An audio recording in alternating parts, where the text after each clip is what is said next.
Howdy y'all, thank you for joining us today for this unboxing of Aeon's End Return to Gravehold. This is an expansion for any of the base games for Aeon's End. And unfortunately it's more like I'm just going to show you what's coming out of the box. I actually ordered a Kickstarter, as you can see in one of my previous videos, for Aeon's End Outcasts, which is what this one takes place after. Aeon's End Outcast was a base game. This is an expansion to any of the base games. And when I ordered that, it was a Kickstarter, so it sent me the expansions inside with this. And you can see in that previous video, I might have already shown some of this in there, because at first, since it was an unboxing of the Kickstarter thing, I already kind of wasn't sure what was with it and what wasn't until I realized back through editing, oh, hey, a lot of that goes to this. But check out that video if you're interested to see what comes out in the Outcast. Otherwise, I kind of went through the back here and tried to pull everything that was here. Now, in that other video, I did not show the cards. I was able to notice that as I was doing the unboxing. So that's what's going to get revealed here. But the rest of this stuff I probably already talked about in that, but we'll go over it again in this one. And like I said, yeah, it's the same thing from the regular base games. This is a 1 to 4 player game. Takes about 60 minutes to play. It is a cooperative game with variable player powers, which is one of the things I really like in the game because of the variable player powers and the variable different ways that the nemesis react and do things and in the game. It kind of makes it to where it feels like each game is kind of unique, just depending on what different characters each person's playing. But this is a deck building game. If this is your first time watching one of these, and it is a cool one to check out. All right. So I pulled all the cardboard that came out in the thing. So this is a punch board for this. It's got the Orgrimmar and Ohat token. It is one of the breach mages that is in this. Just let you know which mode you're in and what your bonus or your ability is. And then it's got one of the bad guys is a fortress crab, I guess, or fortress is what he's called. And it's got his token and some of his rubble tokens here. And like I said, yeah, typical punch board and typical cardboard, but yep. All right, and then this is the special board for Fortress.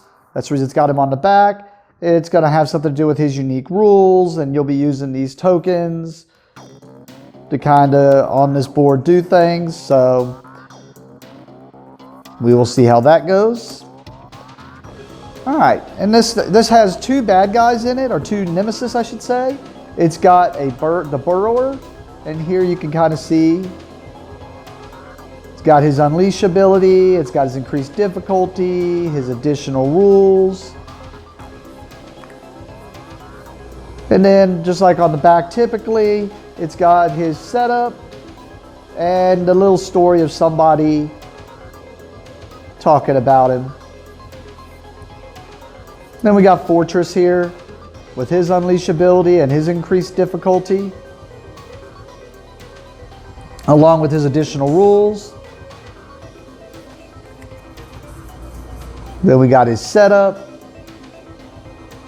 along with the story of someone talking about it and whatnot. Sorry I'm not staying on very long. I figure you can pause if you need to read or want to read. This is more just to give you a general gist of what's in here. So these, like I said, I did go over the nemesis and these heroes in the other, in the Outcast video, but this is the ones that come in the game, so I figured we'd talk about it. So you can see the same typical setup. It shows your opening, your initial breach already open, and then how your other breaches start out. I did notice one thing with Ohat and Orgrimmar. He has a unique level 4 breach. So that came in there also, or should be in the box also. And then it's got all of his starting hand, his starting deck, and then his Enrapture ability. When he's in Ohat mode, suffer 2 damage. Any ally draws 5 cards and discards 2 cards in hand. When he's in Orgrimmar mode, cast a spell, prep to Orgrimmar's 4 breach without discarding it. And then he can do that when he gets his 4 surges, or not surges, sorry, I forgot, power or something, yeah. Been a little bit played this game, but I do want to get back into it. And then here's just talking about how he works and his uniqueness, his complexity rating, and then his little story on the back here. Then so like 2 Nemesis and 2 characters come in this expansion. This is one of the other ones. You can see all of her starting stuff, her starting hand, her starting deck, her ability. Gain a spell that costs 5 or less from a supply pile. You may lose 2 charges to gain any spell from a supply pile instead. You may lose a charge to prep a spell in your discard pile to one of your open breaches. Seems good. And I noticed these were different colors here, and it makes sense when you look on the back because it lets you know how that kind of works and why. And then it's got her story here. All right, next we'll go into cards. For the cards, I like to use these Dragon Shield Clear Matte Non-Glares. Basically, you see the clears here. That gives it a nice gloss back, or like kind of a frosted back. And then leaves room for the clear front. You don't have to go with the same ones I use. You just want to make sure they're standard cards, and you want to make sure that they are, oh, where's it at? There it is. 88 by 63. But you should be able to find these at any big box store or any local game store. As long as it's standard, it's going to be your standard Magic / Pokemon size.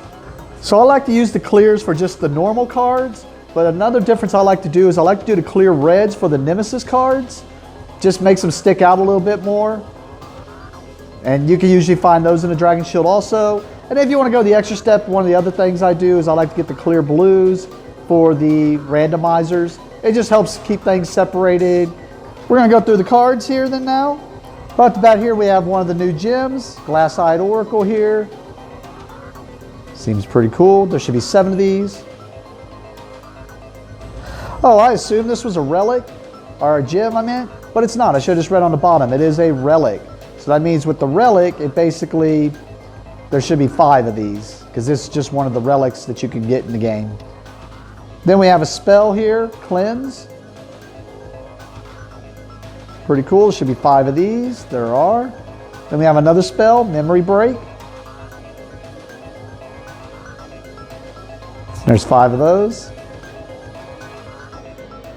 And then we have Invigorate.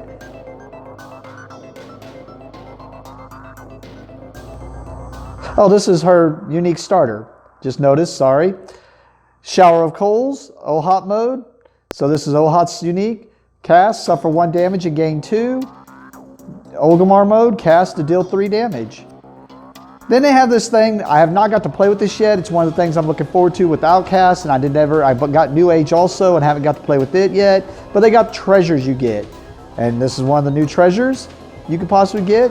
Gain 1, or any ally may lose 1 charge. If they do, gain 2 charges. Soskull's Lucky Coin, gain 1. You may lose 1 charge. If you do, gain additional 2. Quoz, I guess. Quoz Void Radite, gain 1. You may cast any player's prep spell. That spell deals 1 less damage, minimum 1. Tokrin's Gift of Spirit, cast 1 damage. Or cast any ally draws a card.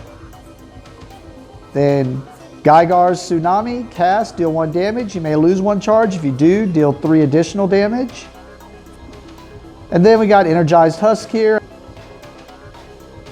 Sparking Shards at the start of the game. Set this next to a gem supply pile. When a player gains a card from that supply pile, that player gains 1 charge. Sigil Pendant. Once per turn, during any player's main phase, that player may spend 3 to have each player gain a charge. Horn of Plenty. Draw 2 cards from the level 1 treasure deck and add them to the barracks. Add 2 additional level 1 treasures to your starting deck using the level 1 treasure rules. So I'm not going to go through all of them. I'd like to, just would take too long. But yeah, there's at least 3 other treasures there. Then we got Burrower's special Nemesis cards. Looks like he sets traps. He's got a bunch of landslide traps here. So I guess he's just going to make cave-ins kind of happen. Looks like he has his own unique deck here. And then we'll go into the next set of cards, which looks like more landslide traps. All right. Yep, and we got some other traps here, some pit traps. Bunch of pit traps here. Then we have his unique Nemesis cards, because it says Burrower down on the bottom. So we'll have all of them. There's his level 2s, his level 3s. Then we have Fortress himself. Looks like just a reminder card to kind of be out to let you know what you need to do. Then we have his 3 level 1 cards, his 3 level 2 cards, and his 3 level 3 cards. Oh, this is kind of cool. Didn't see this in any of the others. A mage randomizer. We usually just mix up the player sheets and hand one out. Wonder if there's a way to get all the rest of these so you can just randomize the actual mage, which I think is cool. Then same with the bad guys, it looks like. Let you know, randomize them, I guess. And then we got your other randomizers here for the other cards that are in there. And then let me go back.